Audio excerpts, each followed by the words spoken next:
Muli ko pong babasahin ang ating teksto sa loob ng 5 hanggang 6 na linggo na ating pinag-aaralan ito. Unang Korinto, kabanatang 13, sisimulan po natin ang pagbasa muli sa talatang 4. Ang pag-ibig ay mapagpahinuhod at magandang loob. Ang pag-ibig ay hindi nananaghili. Ang pag-ibig ay hindi nagmamapuri, hindi mapagpalalo. Hindi nag-uugaling mahalay, hindi hinahanap ang kanyang sarili, hindi nayayamot, hindi inaalumana ang masama, hindi nagagalak sa kalikuan, kundi nakikigalak sa katotohanan. Lahat ay binabata, lahat ay pinaniniwalaan, lahat ay inaasahan, lahat ay tinitiis. Pagpalain ng Panginoong Diyos ang pagkabasa ng kanyang mga banal at hindi nagkakamaling mga salita. Malinaw na po sa atin sa mga panahon na ating ginugol sa pag-aaral nito na ang pag-ibig ay hindi natin uubrang isa-isang tabi. Napakahalaga ng pag-ibig sa usapin ng pamumuhay natin bilang mga mananampalataya.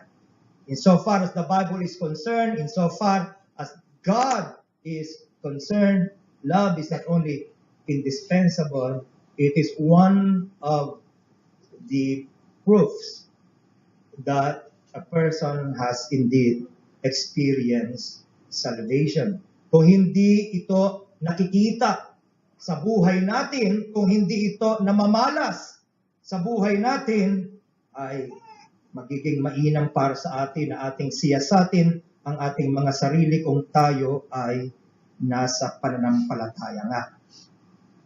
Sabi ng Juan, kabanatang 13, ang talata ay 35, ay ganito. Juan, kabanatang 13, ang talata ay 35.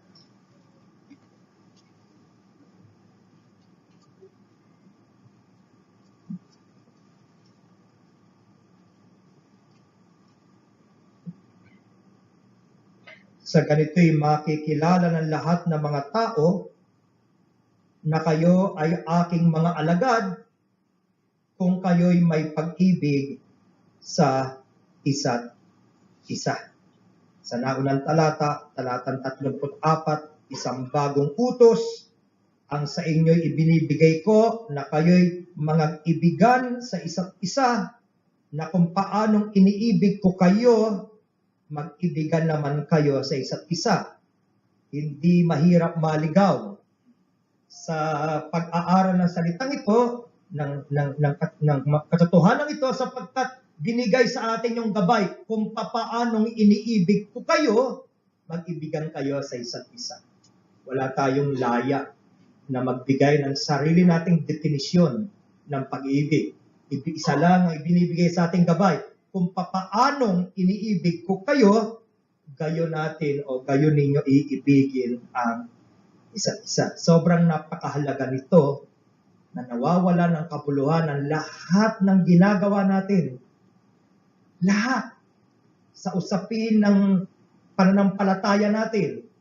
Nawawala ng kabuluhan ang pangangaral ng isang pastor kung hindi siya mabubuhay sa pag-ibig. Nawawala ng kabuluhan ang pagdadalaw. Nawawala ng kabuluhan ang pagkakawang gawa. Nawawala ng kabuluhan ng pag-awit. Lahat ng anyo ng kabanalan ay basyo sa pananaw ng Diyos ayon sa konteksto ng ating pag-aaral kung hindi tayo kinakikitaan ng biblical na pag-ibig. That's the reason why we took time to define different kinds of love. Kaya nga natin sinabi na mayroong eros kind of love, mayroong estorge kind of love, mayroong phileo kind of love, upang hindi tayo maligaw. Ang pinag-uusapan natin ay yung biblical na pag-ibig, yung pag-ibig na galing sa Diyos, hindi natural sa atin, hindi likas sa atin, pag-ibig na posible lamang sapagkat tinanggap mo ang Espiritu Santo na siyang magbibigay naman sa iyo ng kakayahang maisagawa ito. Ito ang hinahanap ng Biblia na uri ng pag-ibig. Partikular nating pag-aaralan sa araw na ito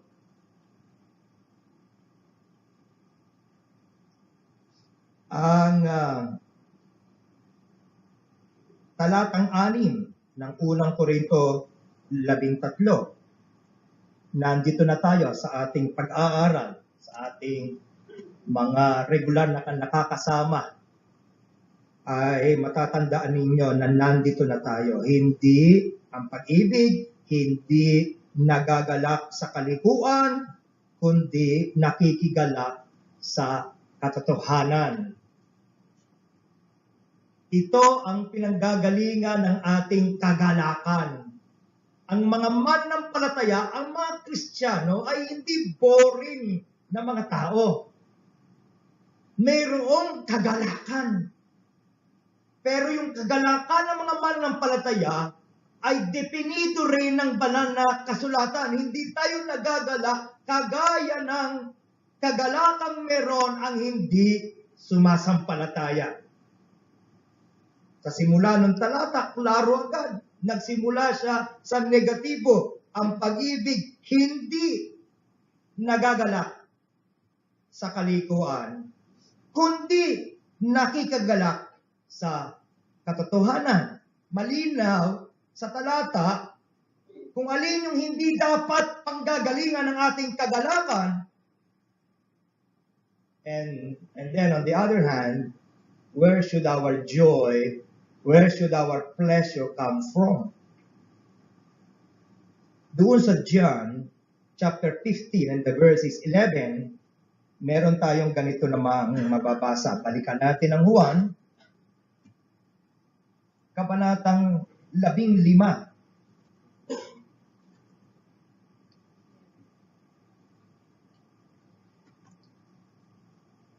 Simula sa talatang 11. Ang mga bagay na ito, sinalita ko sa inyo upang ang aking kagalakan, napansin po ba ninyo yun? Upang ang aking kagalakan ay mapasa inyo. Nais ng Panginoon na ating maranasan yung kagalakang meron siya. Ang mga bagay na ito, sinalita ko sa inyo upang ang aking kagalakan ay mapasa inyo at upang ang inyong kagalakan ay malubos. Hindi sapat na meron tayong tikim ng kagalakan, maliit na measure o sukat ng kagalakan. Nais ng Panginoon na malubos ang ating kagalakan. Kung saan, masasabi mo, kagaya ng ating inawit, ako'y husto sa aking Panginoong Jesucristo. Wala na akong ibang kinakailangan.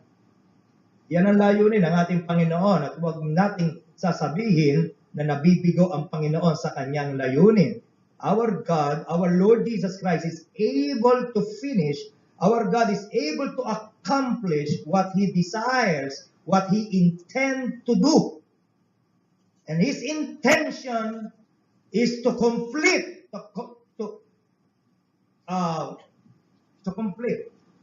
the joy, to perfect the joy that He has given us. Ito ang aking utos. Talatang 12. Ito ang aking utos na kayo'y mag-ibigan sa isa't isa. Ano ang konteksto? Ibinibigay ng Panginoon ang kanyang kagalakan. Anong uri ng kagalakan? Lubos na kagalakan. Saan manggagaling ang iyong kagalakan? Iba sa marahil ang iniisip natin. Ang iniisip natin, makarating na ako sa Disneyland, magagalak na ako. Ang iniisip natin, mapangasawa ko lang siya, magagalak na ako. Ang iniisip natin, ma-promote lang ako, magagalak na ako. Mayroon tayong kakaibang definisyon ng kagalakan. Well, let us not bother to define joy because God has already defined it for us. Ano raw ang kagalakan ibinibigay niya? Papaano natin ito mararanasan? Ang sabi ng verse 12, ito ang aking utos. Nais ko kayong magalak. Nais kong malubos ang kagalakan nyo. Kaya bibigyan ko kayo ng utos. Ito ang aking utos. Mapapansin mo kapatid, na maraming gabi na di ka nakatulog dahil hindi ka nagagalak. At kung uugatin mo bakit hindi ka nagagalak, ay dito ang problema sa usapin ng pag-ibig. It could be a misplaced love. It could be an inordinate love. It could be a wrong understanding of biblical love, so on and so forth. Pero palaging ang dulo, sa madalas na pagkakataon ng dulo, may problema tayo sa unawa at pagkaranas ng pag-ibig. Ito ang aking utos na kayo mag-ibigan sa isa't isa. Nagaya ng pag-ibig ko sa inyo. Ipinaalala uli, hindi ka malaya na idipina ang pag-ibig sa kung ano mo siya gustong mga hulugan. Ang Diyos ang nagdidipina ng pag-ibig. Yung pag-ibig na nais kong isapamuhay mo ay yung pag-ibig na galing sa akin. Yung pag-ibig ko. And I believe that's the reason why God placed 1 Corinthians 13 for us. You see, ayaw niyang mga patay sa dilim kung anong ibig sabihin, ano itsura ng pag-ibig ng Diyos. Nilinaw niya sa atin. Walang may lalong dakilang pag-ibig kaysa rito na ibigay ng isang tao ang kanyang buhay dahil sa kanyang mga kaibigan. Kayo'y aking mga kaibigan kung gawin ninyo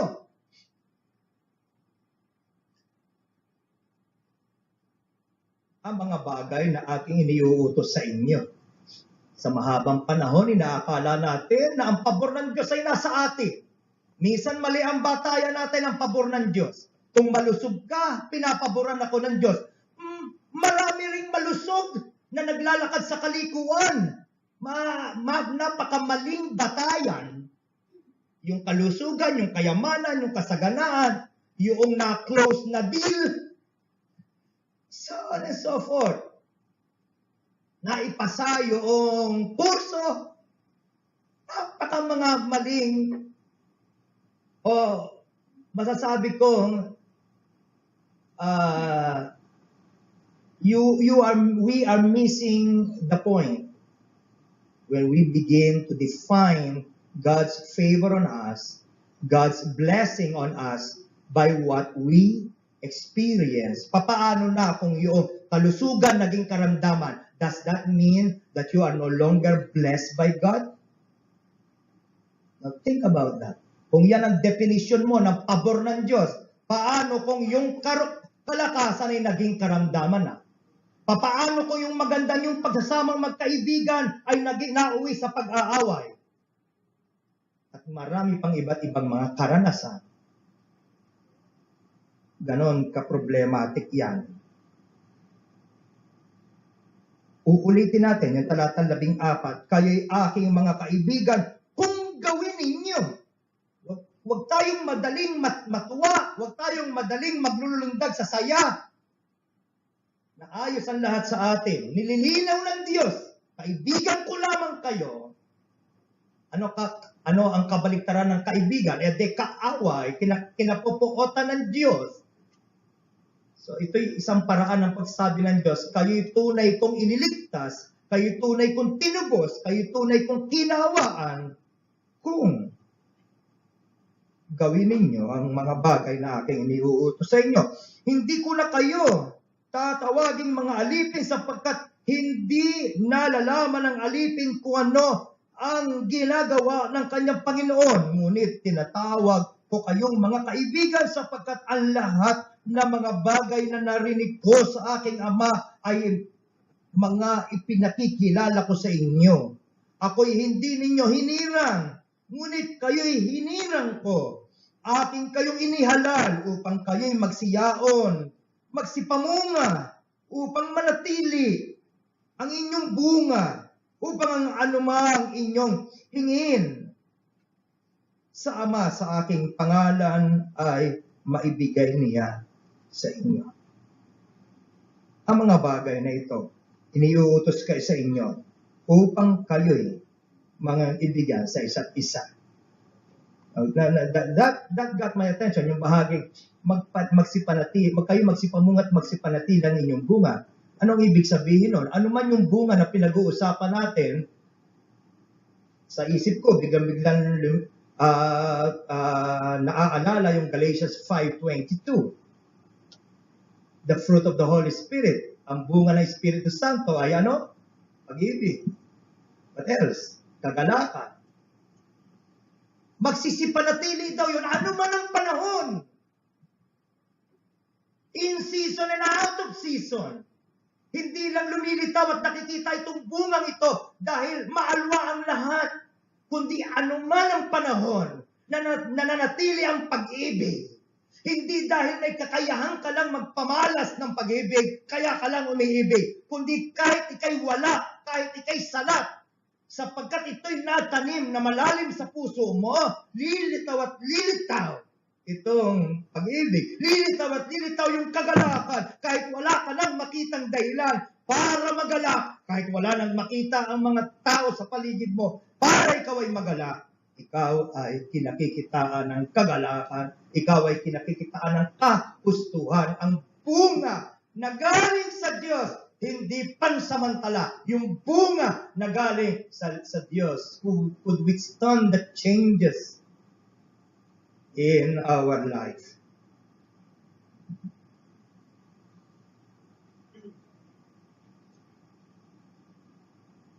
Ano kaya ang itsura ng pag-ibig? Pinag-uusapan natin yung biblical na pag-ibig. Ano ang itsura nito? Ang banal na kasulatan po, merong magaling na pamamaraan para ibagsak tayo sa ating mga sarili. Sa panahong akala nating lahat, tayo'y nakatayo at nasa maayos na lakad bilang mananampalataya, pupunta ka sa kung saan itinuturo ang Biblia at noon nating nalalaman, dakilang Diyos, I am missing the mark. I am missing the mark. I fall short of your glory. That's why you desire God's sustaining grace. Lord, kailangan ko ang biyaya mo. Hindi ko ito kaya sa sarili ko. Alam ko na iniuutos mo na mamuhay akong gayon. Alam ko na ito ang palatandaan na ako ay tumanggap ng pabor mula sa iyo. At alam ko na hindi ito imposible sa pamagitan ng biyaya mo. Now you are, or now I am, as a Christian, under God's command to love. Paano ito dapat makita sa atin? Kung tatanungin ko ang bawat isa, iniibig mo ba ang mga kapatid? Malaya kang mag-isip ng pangalan sa isip mo. Kung sino yung mga partikular na mga kapatid na nasa isip mo. Malamang naman kung kasing likot ng imahinasyon nyo ang imahinasyon ko, meron ka na agad 3 hanggang 5 hanggang 10 mga pangalang sunod-sunod na dumadaan sa ating isip habang aking sinasabi ang tanong, iniibig mo ba ang mga kapatid? Maaaring walang masyadong hirap na sasabihin mo, siyempre naman. Walang pag-aalinlangan, walang kurap na sasabihin kong iniibig ko ang mga kapatid. Mga ibigan daw sa isa't isa. Parang ang daling sabihin, ang daling sagutin. Ibahin kaya natin yung tanong, batay doon sa ginagawa nating pag-aaral. Kung halimbawa ang gawin natin tanong, mapagpahinuhod ka ba sa iyong kapatid? Medyo ang kalahatan kasi yung salitang iniibig ba kapatid, magaan yun eh. Pagka hinimay-himay natin, ayon sa ating mga napag-aralan na, kung natatandaan ko ay meron na sigurong 9 na mga katangian tayong natalakay na mula sa unang Korinto, Kabanata 13, mga talatang 4 hanggang 7. May 9 na. Ang unang-una doon, ano sabi? Ang pag-ibig daw ay ano? Ang pag-ibig mapagpahinuhod. So yun yung unang tanong. Mapagpahinuhod ba tayo? Mapagpahinuhod ka ba sa iyong kapatid? May katiyagaan ka ba sa iyong kapatid? Yung biblical na pag-ibig, nagpapalaki ng puso yan. Nagbibigay ng kapasidad sa atin na mamuhay, tanggapin, mahalin ang mga kapatid na mabigat dalhin. Because the truth of the matter is there are indeed difficult people in the same manner that there are desperate situations, you see. Ano po ang sabi ng Biblia? In the world, what? Ye shall have, what? Tribulations. Hanggang nabubuhay ka dito sa mundo, there would be difficult people and there would be desperate situations. Hanggang nabubuhay ka, mayroong hamon sa iyong lakad, sa iyong buhay bilang mananampalataya. At bilang mananampalataya, kinakailangan mabuo sa atin yung kakayahang i-handle yung mga injuries, yung sinasaktan ang iyong kalooban, sinasaling ang iyong damdamin. Kung ikaw ay binibigo, not only injuries, but disappointments, frustrations, conflicts, offenses. Are you easily offended? Kamusta tayo sa usapin na yan? Ang kapatid ba ay kailangang mag-ingat pagkakausap ka sa sasabihin niya? May problema sa fuse natin pagka ganon. Kung sa regular nating electrical concerns, ay maaga nating papalitan yung fuse at kinakailangan baguhin ang mas may kakayahang, may kapasidad na hindi agad pumutok. Abay din lalo naman sa ating mga mananampalataya. Tatanungin natin yung ating mga sarili, sila ba ay walang takot? Sila ba ay walang pag-aalala? Pagkakausap ako na kinakailangan piliin ang salita dahil madali akong masasaktan. We need God's grace. You see. Madali ba tayong ma-disappoint? Ang dali-dali ba nating umasa na kung hindi matupad yung inaasahan natin, ay kinakikitaan agad tayo ng pagkagalit? Madali ba tayong ma-frustrate? How do we handle injuries? Brethren, we need to grow in love. It is not right. It is not wise. It is not healthy na ang immediate nating response sa mga kalutuhan ng kagaya nito, ayokong makinig, ayokong makinig, ayokong makinig. That's the wrong response. How could we grow? We all, unless na naniniwala tayong we have already arrived. Kung naniniwala tayo na kailangan natin ng paglago, well then we must listen to God's instructions, you see. Madaling sagutin yung tanong, iniibig mo ba ang kapatid? Mas mahirap sagutin yung tanong, mapagpahinuhod ka ba sa kanya? Mapagpahinuhod ka ba sa mga anak mo? O ikaw yung huwag di may mamaling gawa ang mga anak mo, huwag di may mamaling salat, may mamaling lakad, may mamaling salita, may mamaling taas ng tinig, lakas ng tinig, ay maririnig na ang iyong sirena na umaaling ngaw-ngaw sa buong bahay. Oh, brother, aside from the excuse that you are maybe experiencing menopausal problem, I guess mas may malalim na problema, and that is the problem in the spirit. You cannot even say na, for example, mas matanda ako sa'yo, anak lang kita. My, yung sinasabihan mong anak mo lang ay nilikha ng Diyos, nilikha sa imahe ng Diyos. Walang pagkakaiba yung katauhan ng anak mo lang sa katauhan mo. Lahat tayo ay nilikha ayon sa larawan ng Diyos. And that, I guess that's a problem. We demand respect from others when at the same time we are not willing to give it to them. Yun yata yung mas malaking problema. Ang respeto hindi binibigay sa matanda lang. Ang respeto binibigay sa lahat ng tao.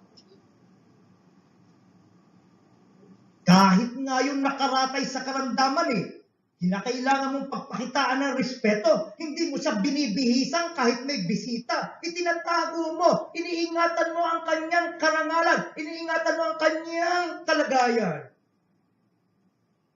Yun naman kay pasyente natin. Tulong na naman ang laway. My brethren, please.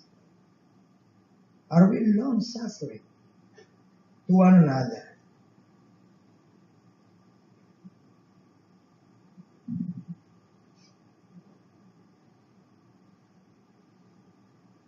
This is Miss Cora's favorite. One of the definitions I gave you from Leon Morris of agape love is the ability to be wrong and wrong again and have the power to avenge himself. Kaya niyang gumanti. He has the power to avenge himself, but will never do it. Will never. Ayaw. Kaya niya pero ayaw niya. Will never do it. It is the spirit that never retaliates. Never retaliates. Meron siyang malinaw na unawa na ang Diyos niya ay may kakayahang i-avenge at ituwid ang kamaliang ginagawa ng iba sa Kanya. Hindi ko kinakailangan gumanti sa sarili ko dahil ang aking Diyos ay may kakayahan ituwid ang lahat ng bagay. May diwa po ba tayong mapaghiganti? Paborito natin noon ang 1 Corinthians chapter 13. Aywan ko kung paborito mo pa rin hanggang ngayon. Now that we are beginning to understand, it's deeper, much deeper meaning, you see. Iniibig mo ang kapatid, iniibig natin ang kapatid. Tayo po ba? Are we kind to them? Is another one. Ano ba sa Tagalog yung kind? Tayo po ba may magandang loob sa kanila? Kung yung pagpapahinuhod ay yung kagayakan nating tanggapin ang lahat ng sakit at kawalan ng katarungan na pwedeng gagawin ng ibang tao laban sa atin, lahat. Yun namang kagandahang loob ay yung kahandaang ibigay din ang lahat sa taong hindi karapat-dapat pagbigyan ng kagandahang loob. Ay, mga kapatid, ilang beses nating natatagpuan ang ating sarili sumisipol pat kumakanta pa habang ginagawa ng mabuti ang gumawa rin ng mabuti sa atin. Bagay na hindi natin natatagpuan sa sarili natin pagdating na sa usapin ng iba. We have a problem with that.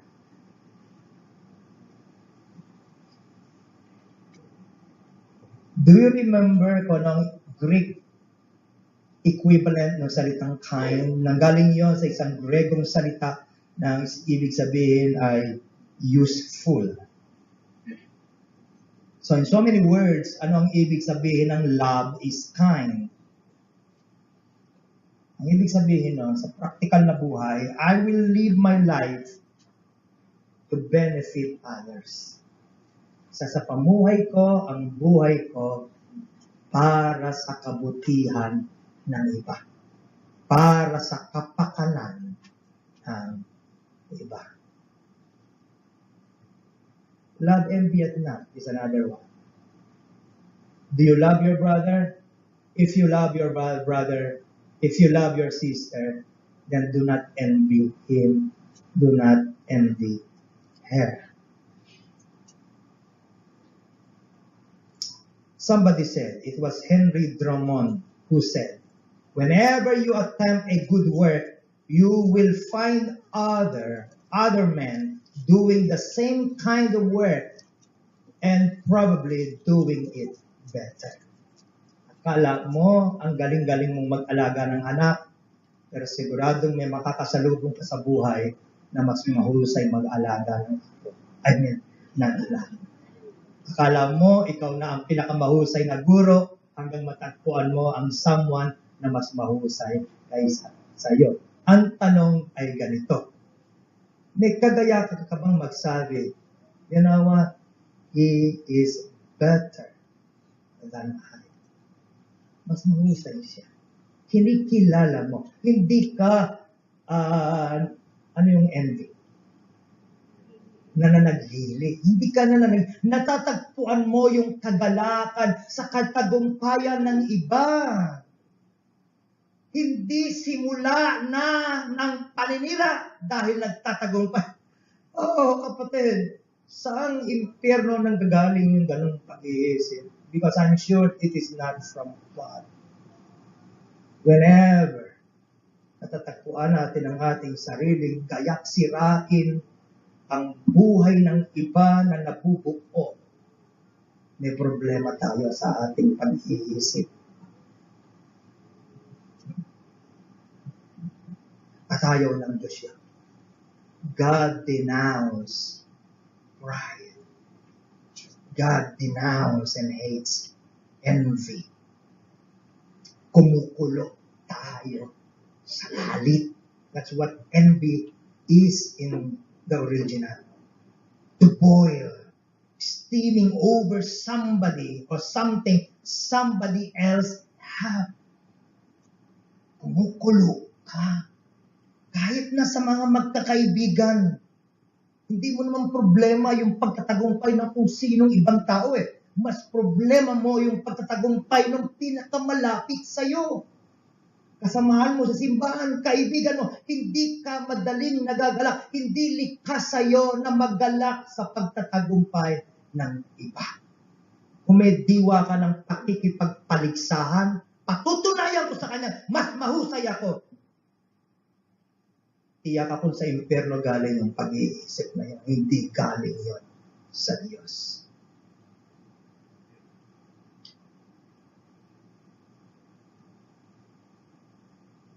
Alan Redpath said this, when a man begins to boast, he is advertising his emptiness and his ignorance. There is no swagger about love. It is too big for that. The Lord Jesus Christ never showed off. Never. His greatness was revealed not merely in what he displayed, but in the things he suppressed. Ang katakilaan ng ating Panginoon ay na nakikita hindi lamang sa dinedemonstra niya sa buhay niya, kundi sa mga bagay na pinipili niyang hindi i-demonstra. Hindi natin kinakailangan ipakita at patunayan sa lahat. Pag may aawitan, hindi uobrang, hindi tayo hahawak ng mic. Halimbawa, pag may pag-uusapan tungkol sa isang partikular na paksa, hindi uobrang, hindi natin isama yung kaalamang meron tayo. At marami pang iba. Doon lang sa mic, baka meron akong nasa kasama. Tabi-tabi po yun wala sa aking pag-iisip. Baka mamaya meron pala nag-awitan kahapon, hindi ko nalalaman yun. Pastor Eric, inalam siguro na kami nag-video kayo. I don't know, meron ba?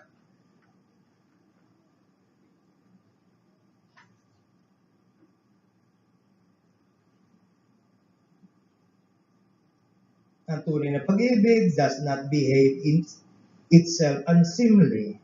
Love is not rude. Iniibig mo ba ang iyong kapatid? Huwag kang maging bastos sa kanya. Huwag kang kumilos, huwag kang magsalita ng wala sa lugar. Huwag kang mabigat kasama. Huwag tayong talagang makasarili. Sa isang seremonya ng kasal kung saan ako ang nagsagawa, ating ipinapaalala na sa inyong pagsasama bilang mag-asawa, dapat madalas marinig ang salitang patawarin mo ako. And on the other hand, dapat madalas ding marinig ang salitang pinapatawad kita. Gaano kadalas marinig sa ating mga labi ang salitang patawarin mo ako? Kung nalalaman mo na napakarami pang kailangang ayusin sa buhay mo bilang mananampalataya, dapat madalas nating siyasatin o mali ako. Ang hirap, mas madali nating hanapin kung ano at gayak tayo. Sige, lumapit ka lang, patatawarin kita. Sa halip na ang sanayin natin ay yung pag-aalam, saan ba ako nagkamali doon. Love, biblical love is not rude. Hindi maipilit lang natin ang ating mga sarili. Love, seeketh not her own. Love is not selfish. Napakalungkot. Dadalaw ka halimbawa sa isang may karamdaman sa halip na you empathize with the person. Maaaring unwittingly nangyayari na ang ikukwento mo ay yung sarili mong karamdaman at kung paano nasira ang tiyan mo. Samantalang ang dinadalaw mo may cancer. Alam mo, nung isang araw, kumulo ang tiyan ko, ang sakit. Kahit sa karamdaman, kailangan pa ba tayo pa rin ang bida? Pwede naman tayong makinig lang sa dinadaanan ng iba. Bakit kailangan tayo ang maikukwento? Kapag natatagpuan natin ang ating mga sarili na sa dulo ng conversation, laging tayo naman ang bida, may problema po tayo sa usapin na thinketh not himself. Ang pag-ibig, biblical na pag-ibig ay hindi nag-iisip sa kanyang sarili. Love is not selfish. Love is not easily provoked. Hindi tayo madaling nagagalit. Kahit sinabi ko na kanina, may problema sa fuse.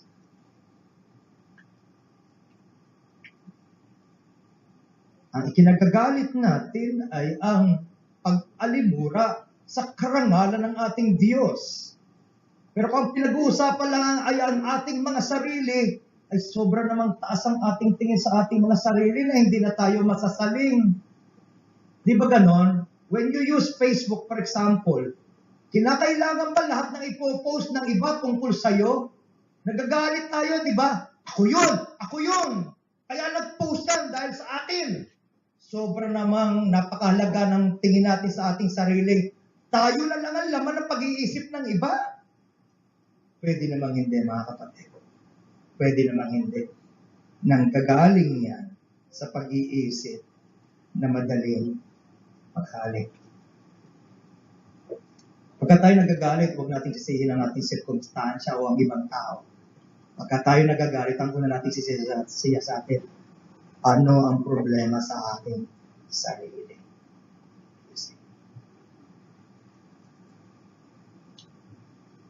I'm not saying na hindi gumagawa ng mali ang iba. Sa maraming pagkakataon, may basis yung ating galit. Pero it doesn't give us an excuse not but to be provoked.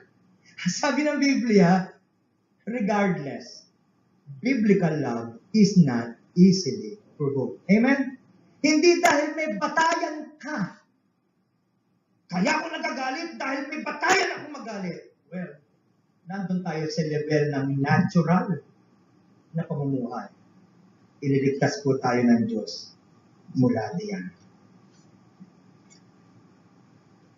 Love thinketh no evil would be the last one in our review.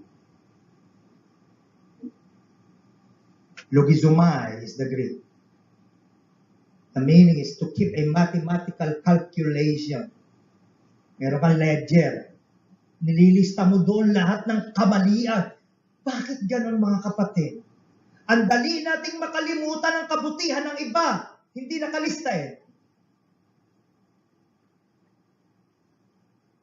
Pero napakahusay ng ating memorya sa kamalian ng iba. 20 taon na nakalilipas, naaalala pa natin pati oras, pati suot, Puti ang suot mo noon, naaalala ko. Nakashort ka ng itim. Ang sapatos mo, world balance. Tandang-tanda. Pagdating natin pagdating natin mga kapatid sa harapan ng ating Panginoon, sasabihin natin, Panginoon, patawarin mo ako sa lahat ng aking kamalian. Sasabihin ng Panginoon, anong kamalian? Wala akong nakakaalala. Hindi dahil hindi ko sila alam, kundi pinapasya ko bilang Diyos.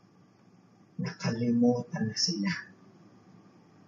Kayo umibig na gaya ng aking pag-ibig. Could we ever forget that?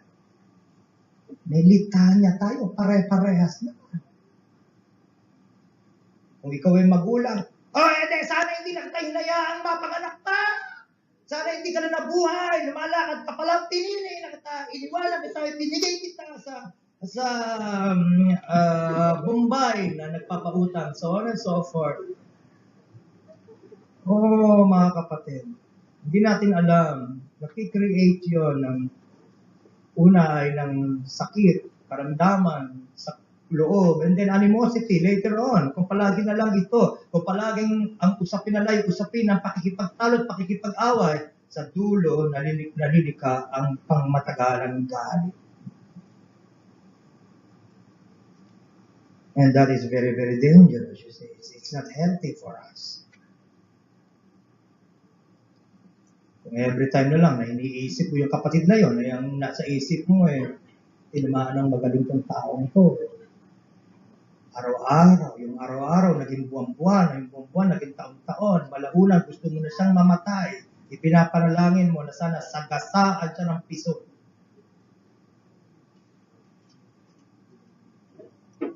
Ang pag-ibig na galing sa Diyos, hindi handang makipag-away. Hindi siya gayak makipag-away. You know what? I have noticed that, for example, in Pastor Joseph Mabilo. Dating kanto boy, dating manginginom. Pinatutunayan ng kanyang mga kamag-anak na siya'y basabulero. Anong nangyari? Nang binago ng Diyos ang puso niya, yung dating basibulero, ay may malambot na puso na huwag di magsalita dito, umiiyak. May ginawa ang Diyos sa buhay niya. Umaasa ako ng bawat isa ay kinakikitaan ng gayon.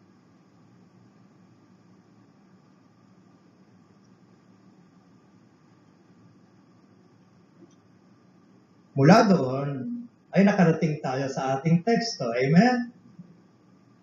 Kinakabahan naman ako kay Pastor Eric. So let's go back to 1 Corinthians chapter 13.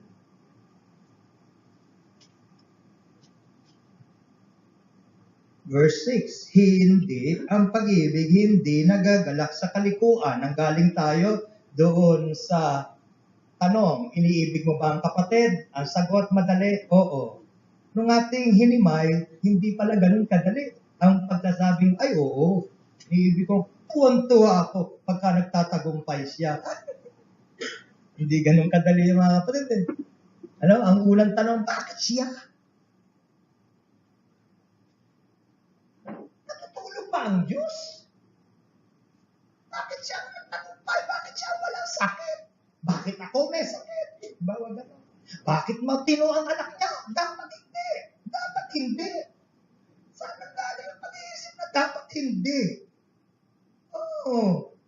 Basta dapat naayos yung atin Yun ang malungkot dun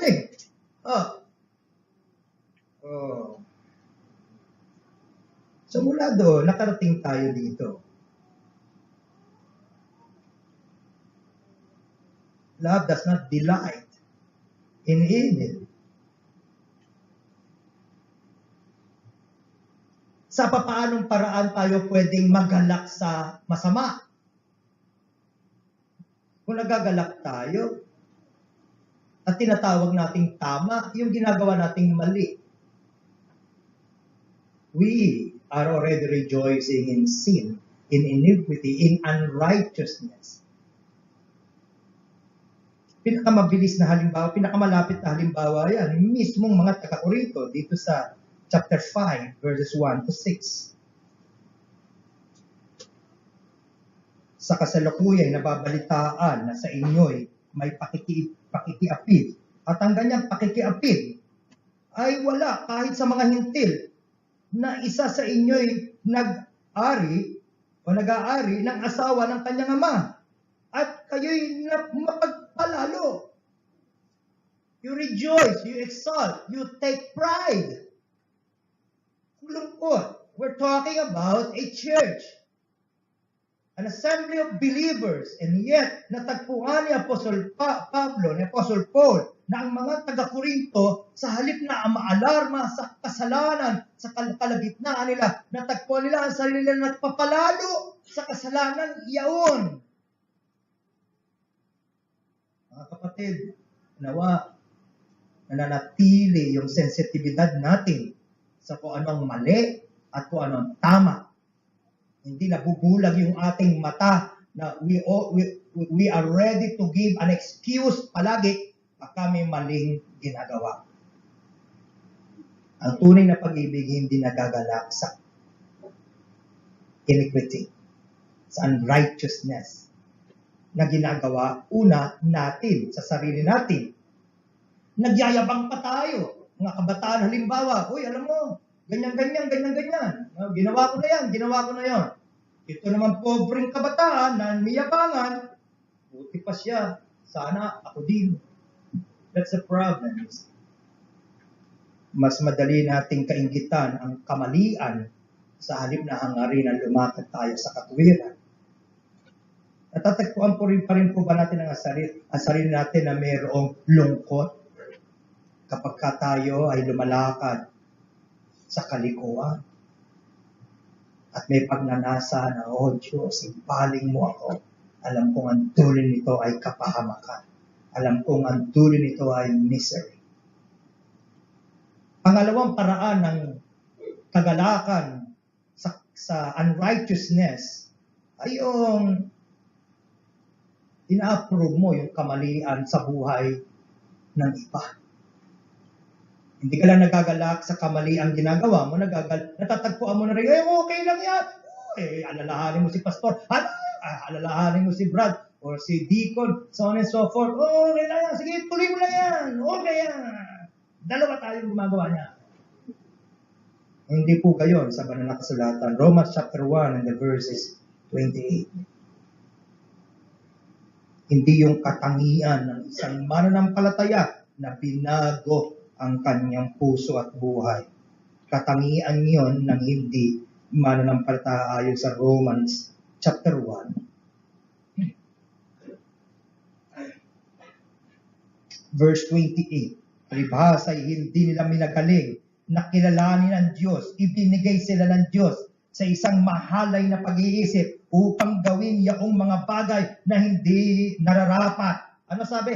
Hindi nararapat. Alam pa ba natin ang ibig sabihin ng hindi nararapat?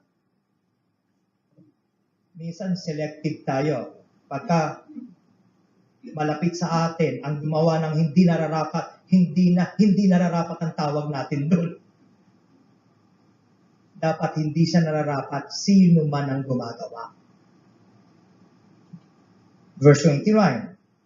Nangapuspos sila ng buong kalikuan, ng kasamaan, ng kasakiman, ng kahalayan, puspos ng kapanagilian, pagpatay sa kapwa-tao, pagtatalo, pagdaraya, kasamaan, kapag-upasala, mapaliin ng puri, napupuot sa Diyos, manglalait, mga palalo, mga mapagmapuri, mga ngatha ng mga kasamaan, mga masuwayin sa magulang, mga haling, mga hindi tapat sa tipanan, mga walang katutubong paggiliw, mga walang habag, na bagamat nalalaman nila ang kautusan ng Diyos na ang mga nagsisigawa ng gayong mga bagay ay karapat-dapat sa kamatayan. Hindi lamang gayon ang ginagawa, kundi naman pinapayagan ang mga nagsisigawa ng mga yaon.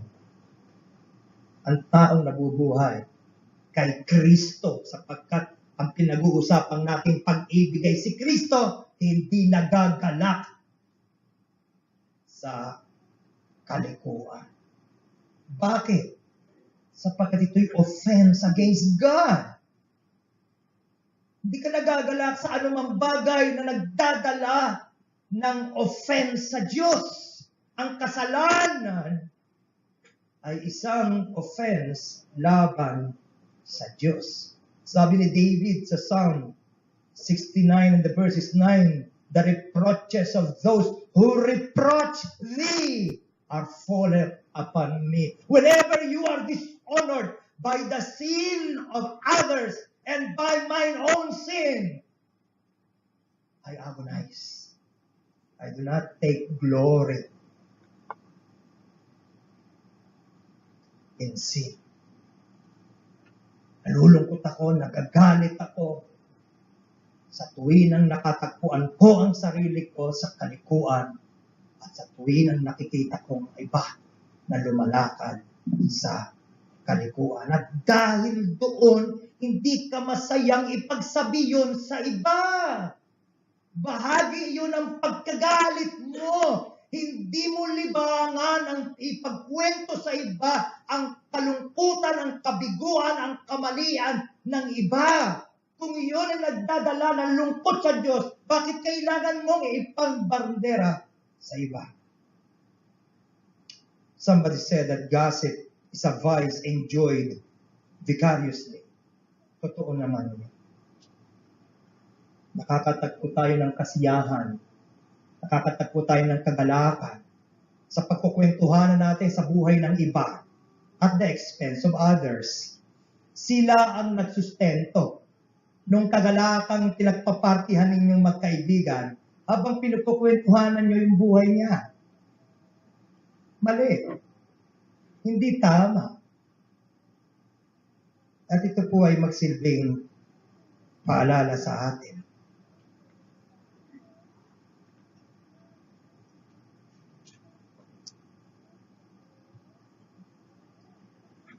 When naman, sabi ni Alan Redpath, binanggit ko na siya kanina, he is the author of the book Royal Route to Heaven. When a man has fallen, love will think about the battle he must have fought and the struggle he must have had before he went down. Mauupo ka muna, sasabihin mo, ano kaya ang bigat na dinaanan niya? Ano kaya ang struggle? Ang madali natin makita, yung bumagsak na siya. At pagka bumagsak na siya, una ka lang sobrang maling-mali ka. Sobrang kahihiyan ka. Dami nang narinig sa atin. Ang hindi natin inugat. Ano kaya yung pakikipagbuno na dinaanan niya? Ilang gabi kaya siyang umiiyak sapagkat hindi niya mapagtagumpayan at napangingibabawan siya ng sirkumstansyang ito na kanyang dinaanan. Iniisip ba natin yan, mga kapatid? Ang dali agad natin husgahan ang dinadaanan at ang pagbagsak ng iba.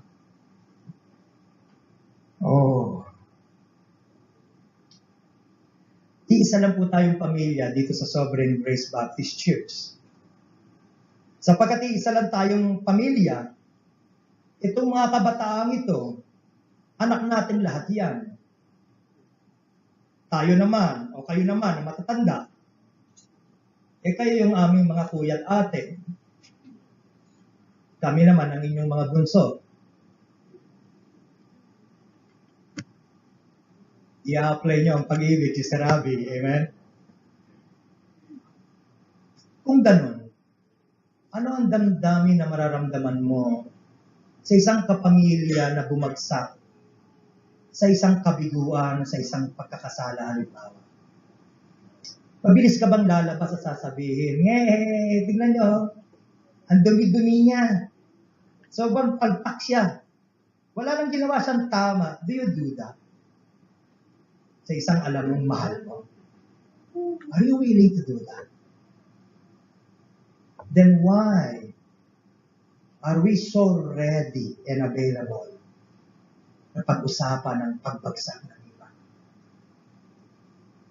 Hindi ba ang pagkaramdam ay kalungkutan? Dahil anak ko na rin ito eh. Dahil kapatid ko rin ito.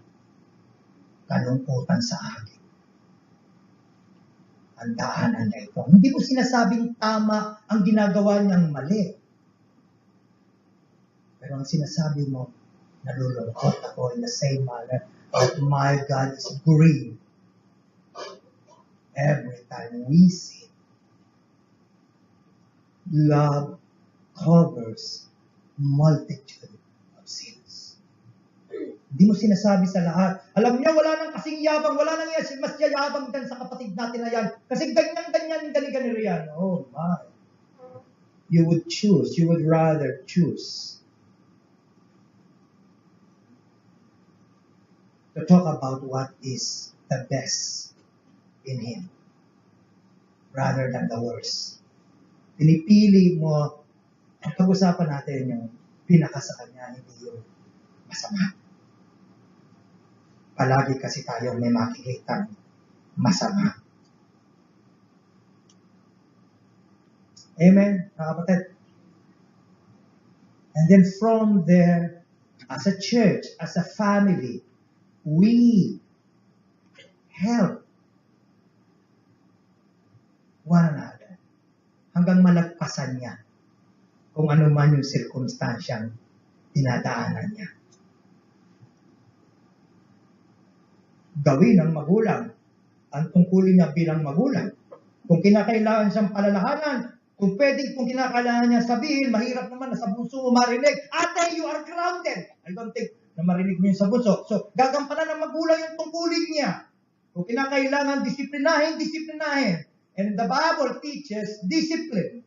There is such a thing as church discipline. We do that. Pero gagawin niya sa pag-ibig. Amen?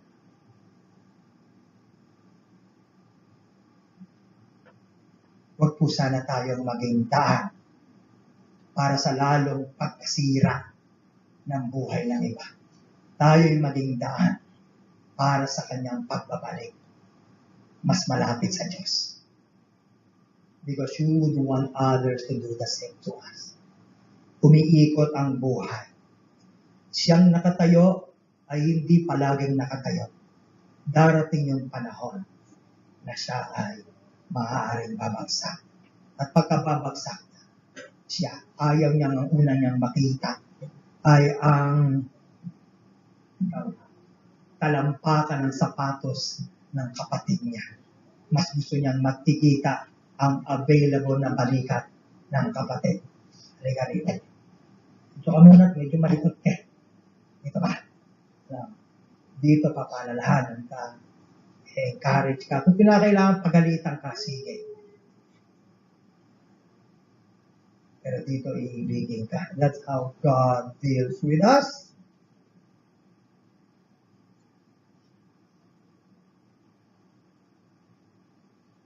And love rejoices in truth.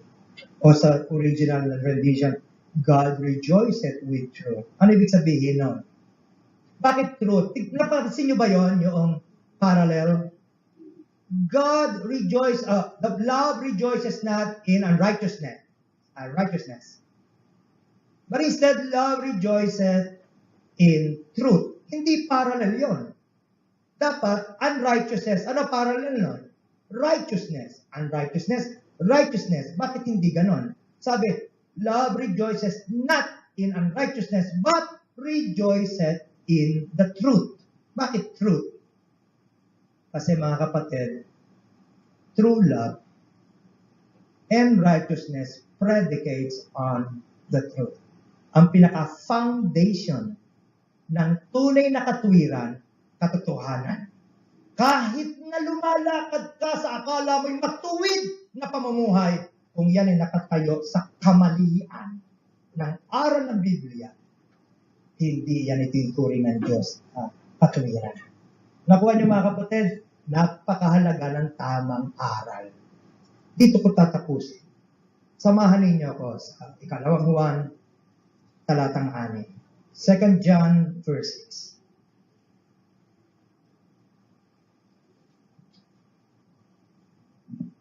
hindi pala mapagkonsinti ng kalikuan at kamalian ang tunay na umiibig. Minamahal niya ang katotohanan. 2 John verse 6.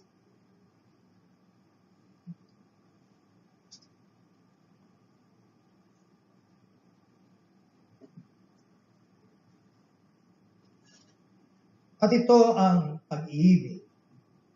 Now, what is interesting mga kapatid, balikan ko lang yung kanina. Bakit ganon?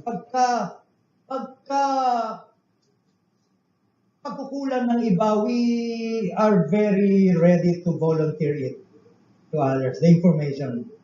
Pero pagkukulang natin, pinipilit natin i-cover yun, di ba? Yung pwede nga lang na pekein o itago or something. Ganon tayo by nature, di ba?